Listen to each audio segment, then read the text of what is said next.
अस्सलाम वालेकुम बच्चों, क्या हाल चाल है। उम्मीद है सब लोग खैरियत से होंगे। लो जी बच्चों, आज हम एक्सरसाइज 1.3 स्टार्ट करने लेंगे हैं। उससे पहले हम कुछ फार्मूलाज देख लेते हैं जो 1.3 में इस्तेमाल होने हैं। ठीक है। अच्छा जी, हमारा टॉपिक है एप्लीकेशन ऑफ रियल नंबर के रियल नंबर को हम किस तरह या कैसे और कहाँ कहाँ इस्तेमाल करते हैं। ठीक है। रियल नंबर डेली लाइफ में हमारे पास हर जगह हर सब्जेक्ट में इस्तेमाल होते हैं। ठीक है। डेली रूटीन में हम रोज़ इनको यूज़ करते हैं, बस हमने कभी इनकी तरफ ध्यान ही नहीं दिया। आप अब गौर करना। ठीक है। हर जगह पर आप इस्तेमाल कर रहे होंगे। अच्छा, उसके नीचे ना आपकी बुक में गिवन होगा टेम्परेचर कन्वर्जन। टेम्परेचर को आपने तब्दील करना है, कन्वर्ट करना है। किसमें? 3 इसके स्केल होते हैं। ठीक है। There are 3 types of thermometer. Thermometer की 3 अक़साम होती हैं जो किस लिए इस्तेमाल होती हैं। विच मेजर्स टेम्परेचर, जो टेम्परेचर को मैश करने के लिए इस्तेमाल करते हैं इन Celsius scale, kelvin and Fahrenheit scale में। ठीक है। हमारे पास 3 किस्म के थर्मामीटर हैं जो तीनों अलग-अलग स्केल में टेम्परेचर की मेजरमेंट करने के लिए इस्तेमाल होते हैं। ठीक है। पहला किस लिए होता है? सेल्सियस में कन्वर्ट करने के लिए। दूसरा केल्विन में भी मेजर करके देता है और थर्ड क्या करता है? फ़ारेनहाइट स्केल में।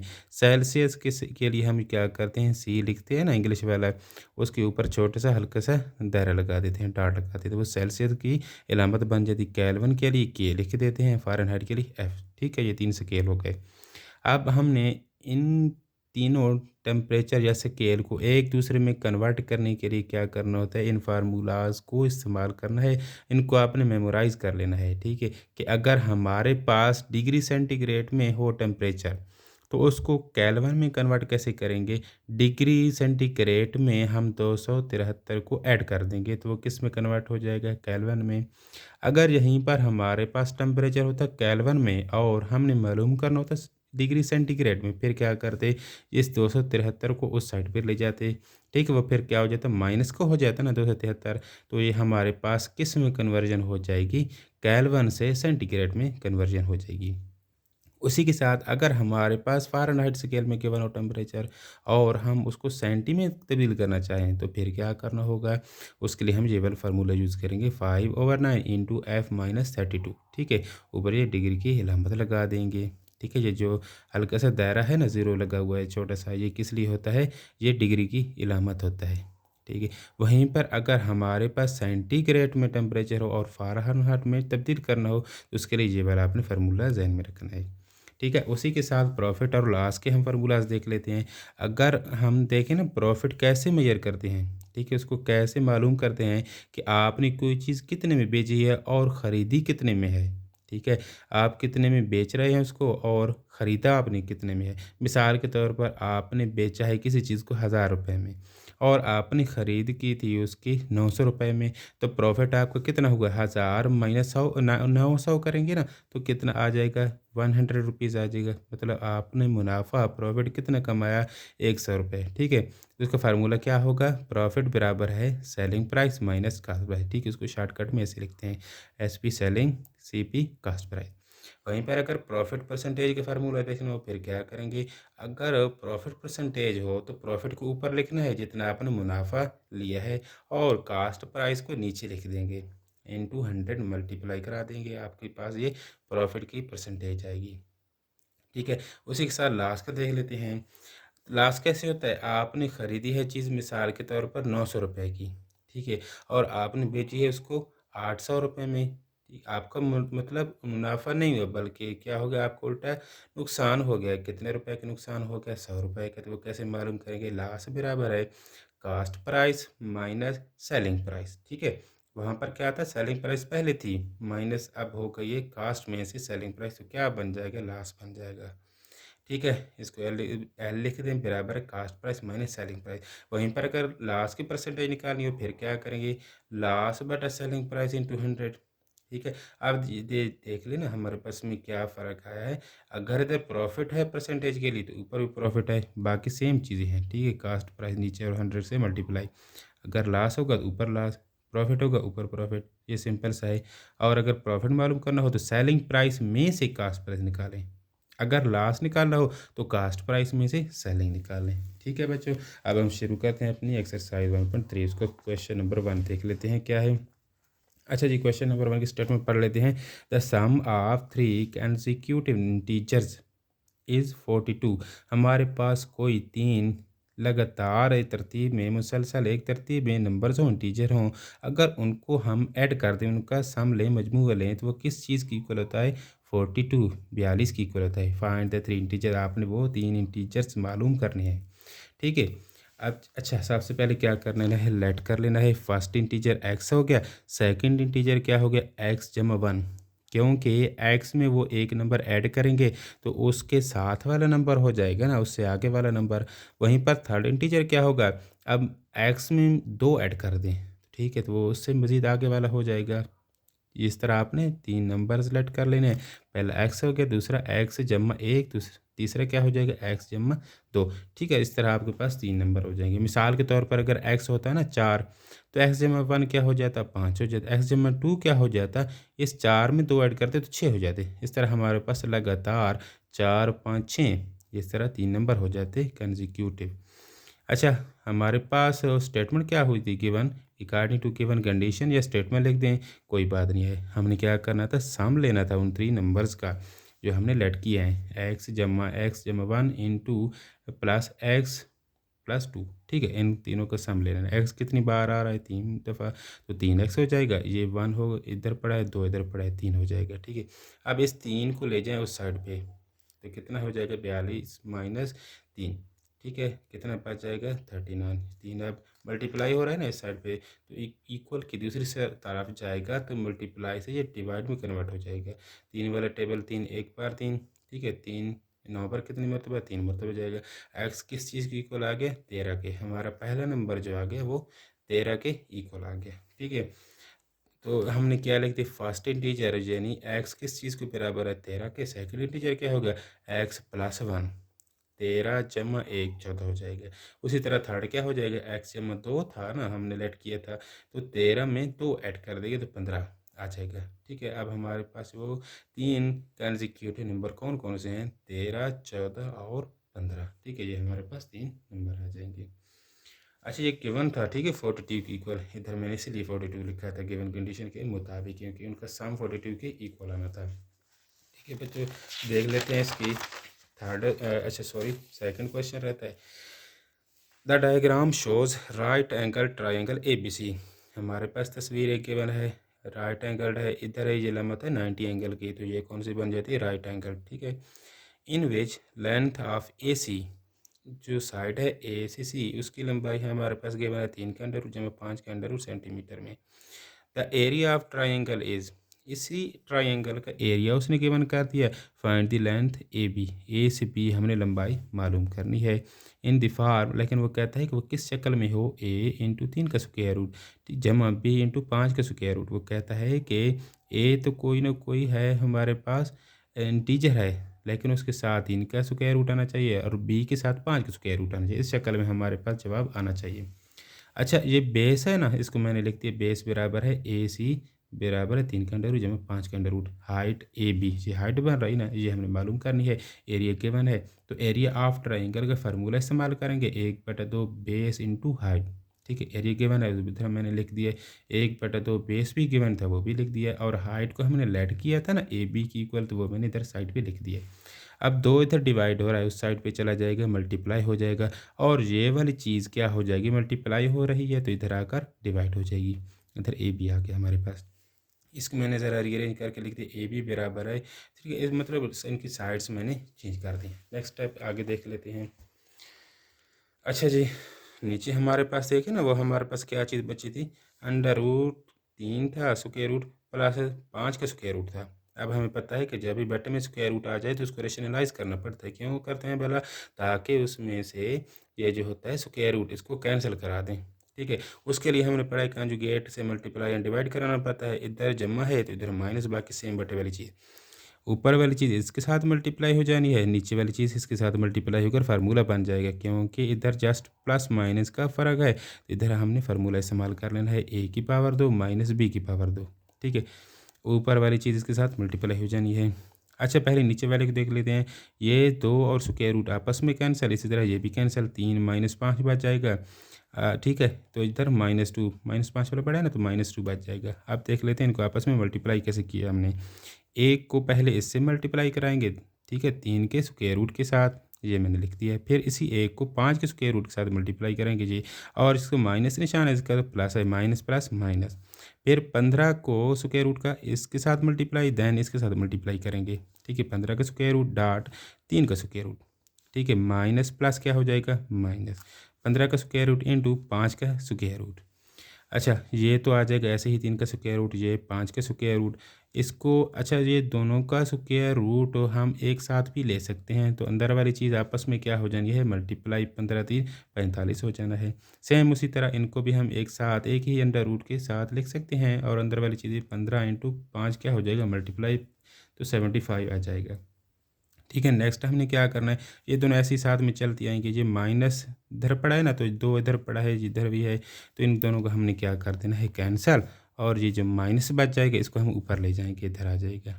ठीक है, इधर एक लिखें ना लिखें कोई बात नहीं, ये माइनस इधर आ गया तो 2 के साथ होता है, ठीक है, बट में एक बच जाएगा, उसको लिखे ना, खैर कोई बात नहीं। अच्छा, हमारे पास क्या है 45, इसको हम लिख सकते हैं 9 इंटू 5, ठीक है, 9 5 45 होता है ना, इसको मैंने ऐसे लिख दिया।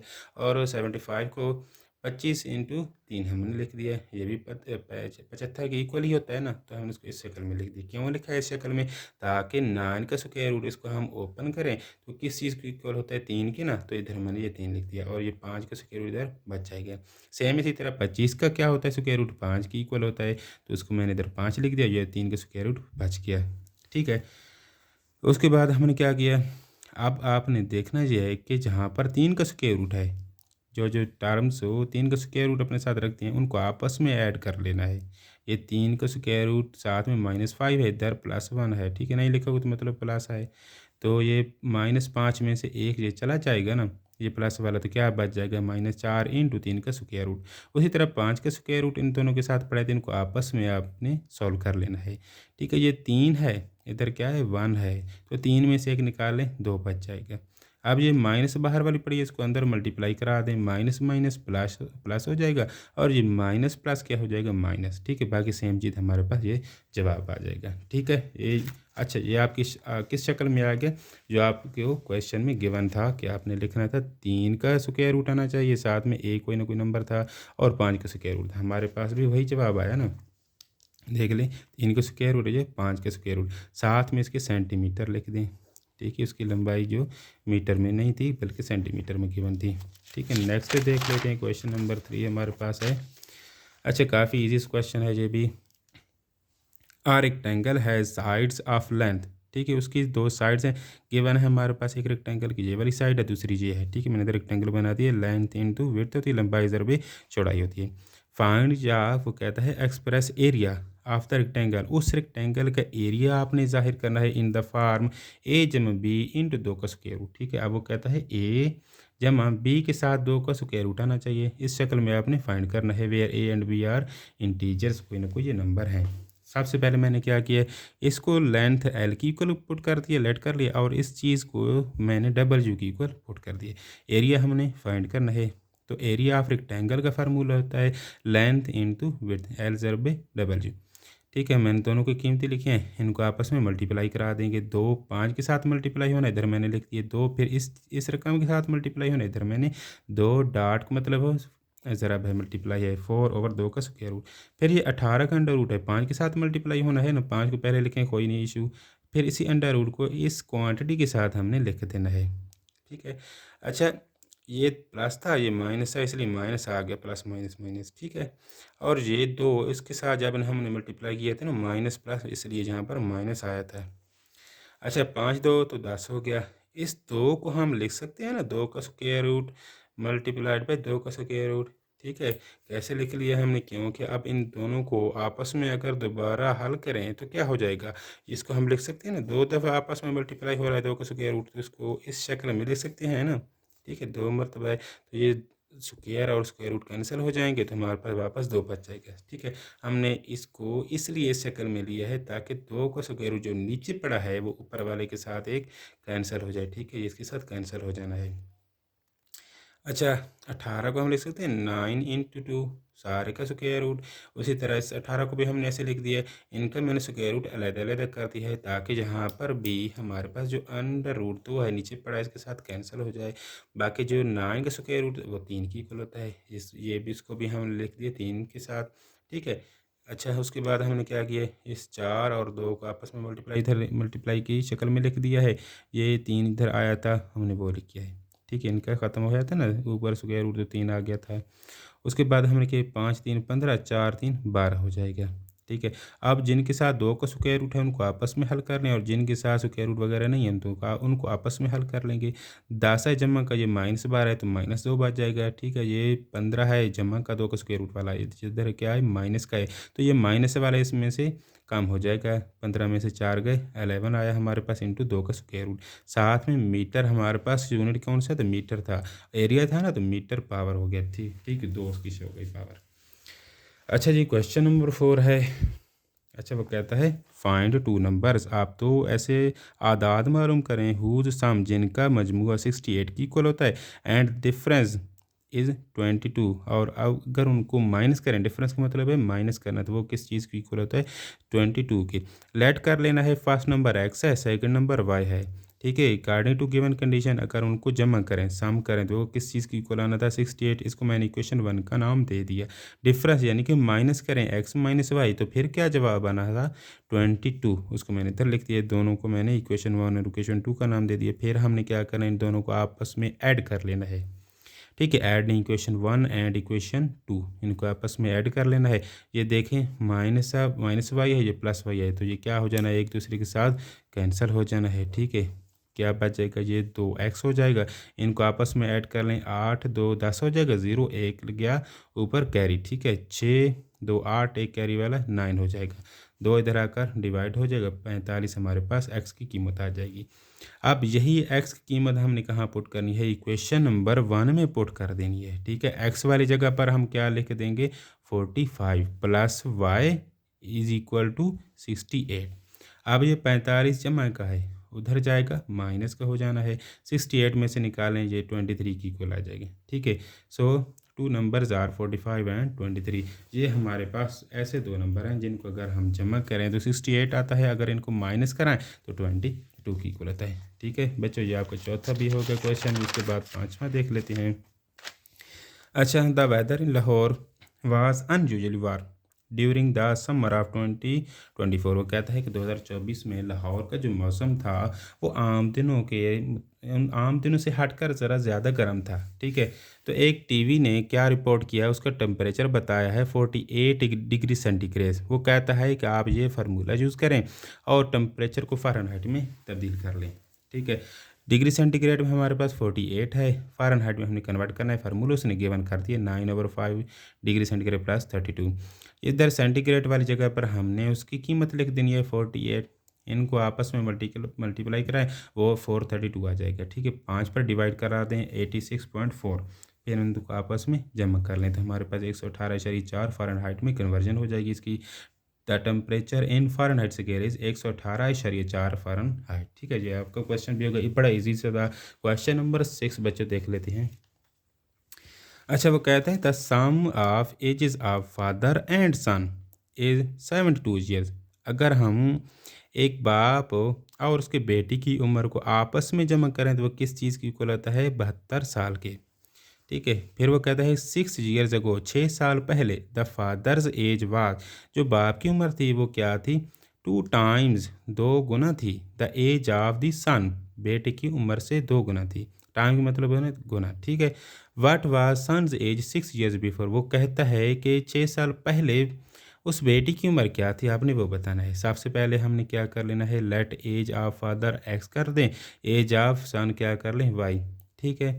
अकॉर्डिंग टू फर्स्ट कंडीशन क्या थी हमारे पास कि अगर उसके वालिद और उसके बेटी की उम्र को जमा करें तो वो किस चीज़ की इक्वल आना था, 672 की इक्वल, ठीक है। एक्स में वाई मैंने लिख दिया है 72 के बराबर, इसको इक्वेशन 1 कर दिया है।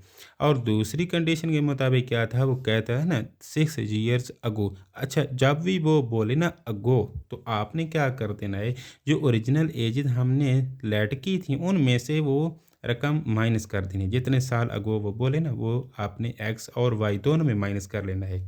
उतने अच्छा उसने क्या बोला था 6 ईयर्स अगो 6 साल पहले, तो हमने एक्स में से भी 6 को माइनस किया और वाई में से भी 6 को माइनस कर दिए।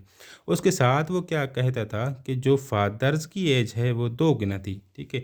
मतलब जो वालिद उसका था एक्स था, उसकी उम्र एक्स थी ना, वो क्या है 2 गुना, इसलिए हमने जो बेटी की उम्र थी वाई माइनस उसके साथ 2 को मल्टीप्लाई किया है। क्योंकि लाजमी सी बात है बाप की उम्र होनी है ज़्यादा, बच्चे की होनी है कम उसके बेटे की। तो बच्चे की उम्र को हम 2 से मल्टीप्लाई करेंगे तभी जाकर वो बाप की उम्र से इक्वल होगी ना। ऐसे तो नहीं है कि हम बाप की उम्र को ही 2 से उल्टा ज़रब दे दें, फिर तो वो मज़ीद बढ़ जानी है। तो आपने छोटी चीज़ें हमेशा मल्टीप्लाई करानी होती है, ठीक है। इसके बाद हमने क्या किया 2 को अंदर मल्टीप्लाई करा दी, 2 माइनस 12 हो जाएगा। ये 6 जम माइनस का इधर आकर प्लस का हो जाएगा, -12 जमा 6 -6 आ जाएगा। अब ये एक्स की जो वैल्यू आई है ना, इसको हमने इक्वेशन 1 में पुट कर लेना है। एक्स वाली जगह पर हमने ये 2y-6 पुट कर दिया, ठीक है। और ये 2y जमा y 3y हो गया, माइनस इधर पड़ा है। नेक्स्ट स्टेप में क्या करेंगे, इस -6 को उधर ले जाएं, ये जमा का 6 हो जाएगा, ठीक है। 78 आ जाएगा ना, तो 3 मल्टीप्लाई हो रहा है इधर आकर डिवाइड हो जाएगा, तो हमारे पास जवाब क्या आ जाना है 26 ईयर्स, ठीक है। वाई यानी सन बेटी की उम्र क्या आ गई है हमारे पास 26 ईयर्स, 26 साल। तो वो उसने क्या पूछा था कि what was son's age 6 years ago, 6 साल पहले उस बेटी की उम्र क्या थी। ये तो अब उसकी करंट एज आ गई है ना बच्चे की, ठीक है। तो 6 साल पहले कितनी होनी है, लाजमी बात है अभी 26 है तो 6 साल पहले 20 आ जानी है। तो हमने इधर मैंने प्रॉपर हल भी किया है, 6 ईयर्स अगो एज ऑफ सन बराबर है y-6, y-6 बराबर है y की कीमत 26 है -6 साल पहले की बात हो रही है, तो बाकी हमारे पास 20 साल बच जाएगा, ठीक है। आप डायरेक्ट इंग्लिश थोड़ी सी लिख कर इधर हम डायरेक्ट कर दें फिर भी खैर है 20, सही है। ये हमारे पास 20 ईयर्स उसकी 6 साल पहले वाली उम्र आ गई। अच्छा इसका 7th देख लेते हैं हमारे पास क्या है। अच्छा मेरा हाँ इधर आपकी बुक में गलत लिखी हुई, सेल लिखी हुई, दरअसल में होना चाहिए था बाई, क्योंकि वो आखिर में पूछता है ना सेलिंग प्राइस मालूम करें। इसका मतलब ये उसने ख़रीद में जो ली थी ना टॉय, वो हमारे पास गिवन है। Meera buy a toy for rupees 1520, what will the selling price be to get a 15% profit. वो कहता है कि उसको कितना सेलिंग प्राइस उसका लगाना होगा ताकि प्रॉफिट उसको 15% मिले, ठीक है। हमने फाइंड क्या करना है, सेलिंग प्राइस कास्ट प्राइस हमारे पास 1520 के वन है, प्रॉफिट परसेंटेज भी गिवन है 15%। अच्छा सेलिंग प्राइस का हमारे पास फार्मूला ये होता है, ठीक है। सेलिंग प्राइस का किस चीज़ की इक्वल होता है, प्रॉफिट जमा कास्ट प्राइस। उसने कोई चीज़ खरीदी कितने में है और उस पर कितना मुनाफा ले रहा है, ताकि उसी से पता चलता है ना कि सेलिंग प्राइस कितनी होनी चाहिए या कितनी होगी। तो उसके हिसाब से पहले हमने प्रॉफिट मालूम करना है। प्रॉफिट परसेंटेज इसलिए उसने दी थी ताकि आप प्रॉफिट मालूम कर सकें। फार्मूला हमने पीछे क्या पढ़ा था, प्रॉफिट परसेंटेज बराबर है profit over cost price into 100। अच्छा प्रॉफिट परसेंटेज 15 है, कास्ट प्राइस 1520 है और ये ज़रब से हो गया, ये डिवीजन में पड़ा है, उधर जाकर मल्टीप्लाई हो जाना है। ये 100 मल्टीप्लाई हो रहा है, इधर आकर डिवाइड, ये प्रॉफिट हमारा इधर ही आ गया, ठीक है। हम इसको ऐसे लिख सकते हैं ना, प्रॉफिट बराबर है, अच्छा इन दोनों का आपस में मैंने मल्टीप्लाई करा दिया, बटे में 100 लिख दिया। ये 2 ज़ीरो के साथ 2 ज़ीरो कैंसिल हो जानी है, 228 हमारा प्रॉफिट आ जाना है, ठीक है। प्रॉफिट का फार्मूला वैसे हमारे पास क्या होता है, इस selling price minus cost price. हमें तो सेलिंग प्राइस चाहिए, ये कास्ट प्राइस उधर जो प्रॉफिट के साथ ऐड हो जानी है, पॉजिटिव हो जानी है, प्लस में आ जानी है, ठीक है। कीमतें आपने दोनों की लिखनी है, 1748 हमारे पास वो रकम आ जाएगी जो उसने सेल करनी है, ठीक है, जो उसने सेलिंग प्राइस मुकर्रर करनी है ताकि उसको 15% का प्रॉफिट हासिल हो, ठीक है। इसी के साथ सेकंड लास्ट क्वेश्चन देख लेते हैं हमारे पास क्या चीज़ है। Question number 8, the annual income of Tayyab is rupees, अच्छा एनुअल इनकम है तैयब की 9,60,000 रुपये, ठीक है, सालाना वो इतने पैसे कमाता है। While the exempted amount is rupees 1,30,000, ठीक है। अच्छा जो भी हमारे मुल्क में ऐसा होता है ना, आप जितनी रकम अर्न करते हैं उस पर कुछ ना कुछ हमें टैक्स पे करना होता है, ठीक है।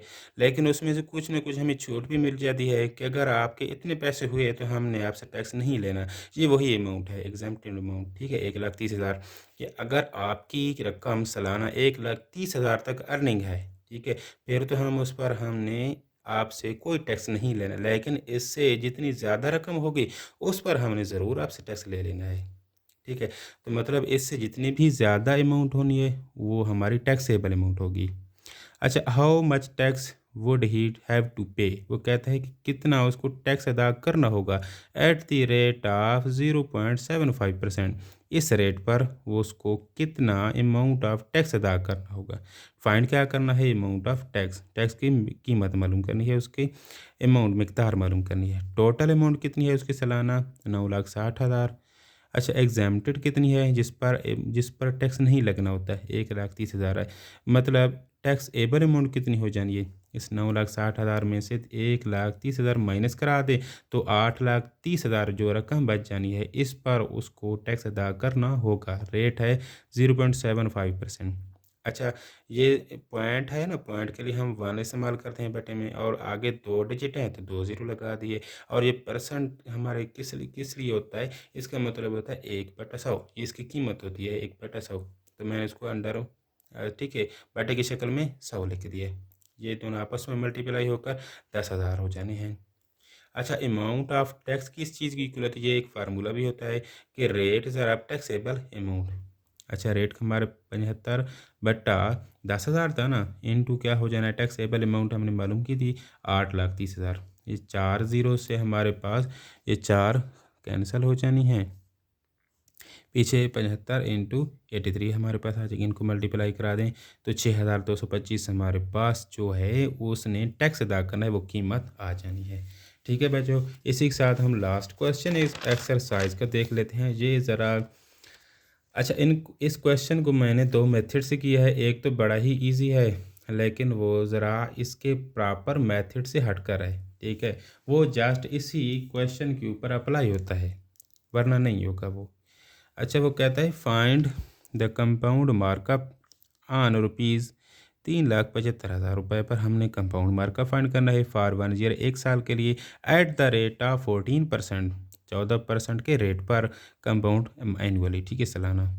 अच्छा, कंपाउंड मार्कअप बराबर है आई, जो हमने फाइंड करना है कि उसने कितना मार्कअप अदा करना होगा। मार्कअप होता क्या है? ये सूद होता है। बैंक वगैरह से जब हम कर्जा लेते हैं ना, तो जितनी अमाउंट वो हमें देते हैं, मिसाल के तौर पर 1,00,000 हमने उनसे उधार लिया है, तो बदले में वो क्या करेंगे? वो कहेंगे कि आपने 1,10,000 या 20,000 हमें वापस करना होगा।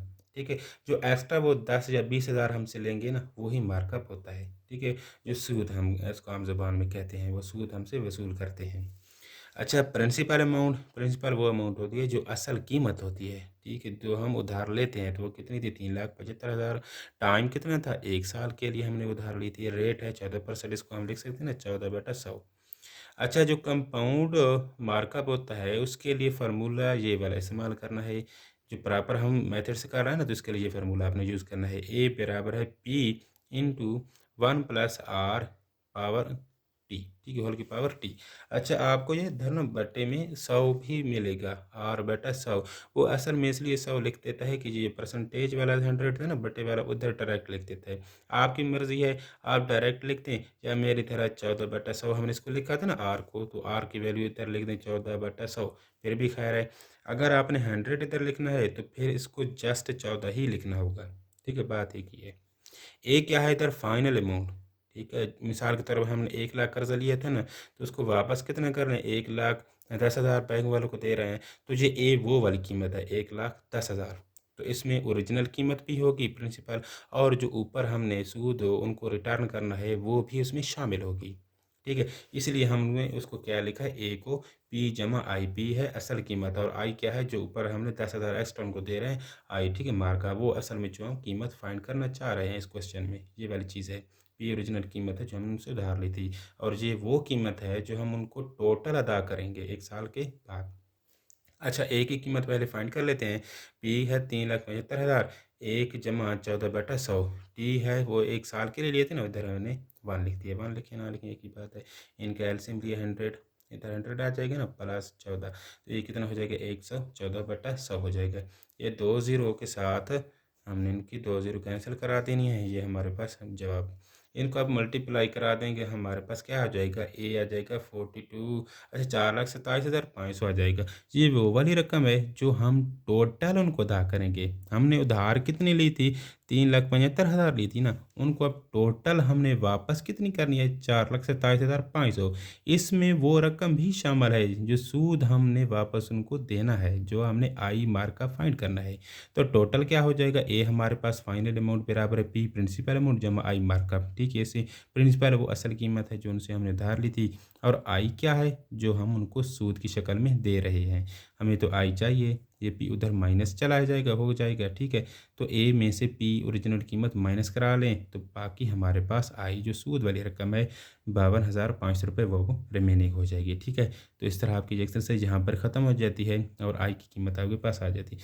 इसी के साथ अल्टरनेटिव मेथड भी देख लें। अच्छा, बेहतर है कि आप ये वाला यूज़ करें मेथड। ठीक है, प्रॉपर यही है। अगर उसने 1 साल की बजाय 2 कर दिया और जो अभी मैं अल्टरनेटिव मेथड दिखाने लगा हूँ ना, तो फिर आपका वो सवाल गलत हो जाएगा। अगर अल्टरनेटिव मेथड से किया, ठीक है, कंपाउंड मार्कअप के लिए आपने लाजमी यही फार्मूला यूज़ करना है। अगर यही सवाल आ जाए तो दूसरा आप कर सकते हैं, लेकिन बेहतर है कि यही हल करें। दूसरा मैं दिखा देता हूँ अल्टरनेटिव। ठीक है, हमारे पास अमाउंट क्या थी? 3,75,000, रेट 14% था, उसको मैंने 14/100 लिख दिया है। तो जो कंपाउंड मार्कअप था उसको हम क्या लिख सकते हैं? Rate into amount. इन दोनों को आपस में हल कर लें, ये 2 ज़ीरो के साथ 2 ज़ीरो कैंसिल हो जाएगी। ये 3,75,000 था ना, तो मैंने इधर 7 गलती से मिस्टेक से इधर छोड़ दिया था। 7 मैं बिल्कुल लिख नहीं भूल के दोबारा लिख दिए। इनको 14 इंटू 3750 से मल्टीप्लाई करें, 52,500 आपके पास डायरेक्ट जवाब आ जाएगा। ठीक है, मैं अगेन बता रहा हूँ, ये वाला जो मेथड है ना, बस इसी क्वेश्चन पे ऊपर लग सकता है। अगर उसने वैल्यूज़ में छेड़छाड़ की, फिर ये वाला तरीका आप गलत हो जाना है। ठीक है, मिसाल के तौर पर अगर उसने 1 साल की बजाय 2 साल 3 साल कर लिया ना भाई, फिर ये वाला फार्मूला आपका गलत हो जाना है। फिर आपको लाजमी है यही फार्मूला यूज़ करना होगा। अगर वो सिंपल इंटरेस्ट की बात या मार्कअप की बात करता है ना, उसके लिए हमारे पास ये फार्मूला है, I is equal to P R T. P वही principal amount original, R rate है, टी टाइम है। ठीक है, ये सिंपल के लिए होता है। अगर कंपाउंड आ जाए, कंपाउंड का जिक्र करें, लफ्ज़ आ जाए कंपाउंड, फिर आपने ये वाला फार्मूला यूज़ करना है। ठीक है, फिर इंटरेस्ट के लिए ए में से प्रिंसिपल अमाउंट माइनस करा देंगे तो आपका जवाब आ जाएगा। ठीक है बच्चों, आज के लिए इतना काफ़ी है, तो फिर मिलते हैं नेक्स्ट वीडियो में। अल्लाह हाफिज़।